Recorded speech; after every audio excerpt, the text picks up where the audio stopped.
confusing and concerning day across the country as President Trump announces a freeze on all federal funding. Just moments before it had been set to go into effect this evening, a federal judge blocked it until next Monday. States are scrambling to figure out how the pause will affect them. Agencies in Illinois reporting issues with payments like Medicaid today, and it's unclear if those are resolved by the judge's action. In her first White House briefing, Press Secretary Caroline Leavitt described the freeze as a review of federal spending. Someone also asked if the move is legal. The past 4 years, we've seen the Biden administration spend money like drunken sailors. It's a big reason we've had an inflation crisis in this country, and it's incumbent upon this administration to make sure, again, that every penny is being accounted for honestly. Who advised the president on the legality of telling government agencies that they don't have to spend money that was already appropriated by Congress? Well, as the OMB memo states, this is certainly within the confines of the law. So White House counsel's office believes that this is within the president's power to do it, and therefore he's doing it. Okay, so they disagree with lawmakers who say that they don't have the power to freeze this funding. Again, I would point you to the language in the memo that clearly states this is within the law. Leavitt also claims federal assistance to individuals will not be affected. And there is a lot to clarify with the order and confusion about who it's going to impact. WGN's Shannon Halligan has reaction from national leaders. But first, WGN's Dana Rebick breaks down the steps Illinois is taking and what state and city leaders want you to know. Dana. Well, we did hear from Governor J.B. Pritzker earlier today before this judge's decision to halt this freeze temporarily that the state did lose access to the Medicaid website temporarily, and many service providers were unable to access payments. And now many across the state, especially those that deal with these programs that help so many people, are concerned on what a freeze would mean for the state of Illinois. What Donald Trump tried to do in the last 24 hours is illegal. Let's be clear. This is a demonstration of cruelty against people who depend on us. A memo sent from the White House last night alerting city and state governments across the country of a temporary pause in federal funding that was supposed to take effect at 4 p.m. Central Time today.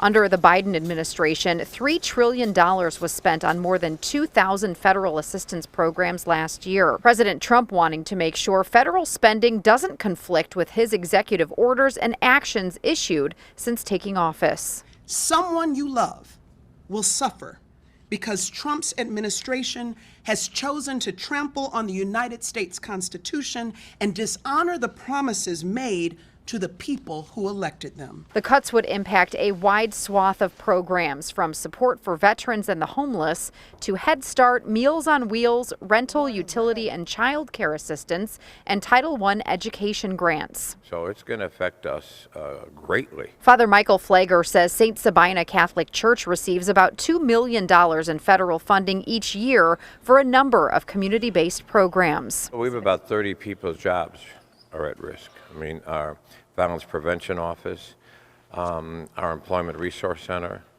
our King Center, which deals primarily with young people and adults who've had any interaction with the law. I will not stand silent while they try to impose unconstitutional mandates. Several national nonprofit organizations, along with state attorneys general, including Kwame Raoul, filed suit in federal court today, asking a judge to stop the decision. Congress is given the power to appropriate. The executive branch cannot unilaterally disregard appropriations passed by a separate and equal house of government. A judge granted a temporary administrative stay, pausing the freeze until Monday. This is something that is well outside the purview of the executive office. These appropriations have been mandated by the legislative branch. These are laws. Governor Pritzker also pointing out today that Illinois is one of 9 states across the country that pays more in federal taxes than it receives back. Illinois residents paying roughly $6 for every $1 in federal support from Washington. There is another court hearing set on this freeze matter scheduled for February 3rd. Ray and Micah. Thank you, Dana. Let's go to WGN Shannon Halligan now to get the national reaction. What are the feds saying? Yeah, lawmakers said that they were inundated with calls from organizations that are reliant on government assistance. The vaguely worded memo issued last night left many struggling to figure out what programs would be affected. Even with the judge's temporary block on the spending freeze, there's still a lot of fear over these critical services tonight. Senate Majority Leader Chuck Schumer slammed the president's abrupt funding freeze. Last night, President Trump plunged the country into chaos.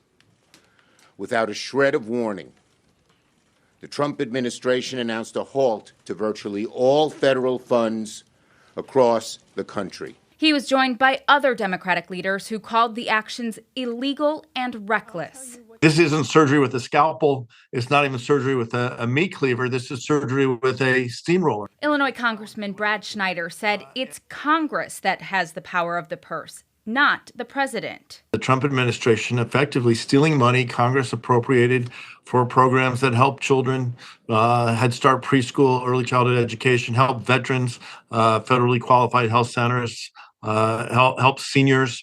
You can run through the whole list. Trump administration officials said the decision was necessary to ensure that all funding complies with President Trump's executive orders.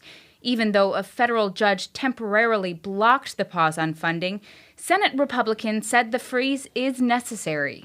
They are clarifying it, and I think this is not unusual for an administration to pause funding and to take a hard look and scrub of how these programs, how they're being spent, and how they interact with a lot of the executive orders that the president signed. Even with the executive order temporarily blocked, Illinois Congressman Raja Krishnamurthy said there's still real fear.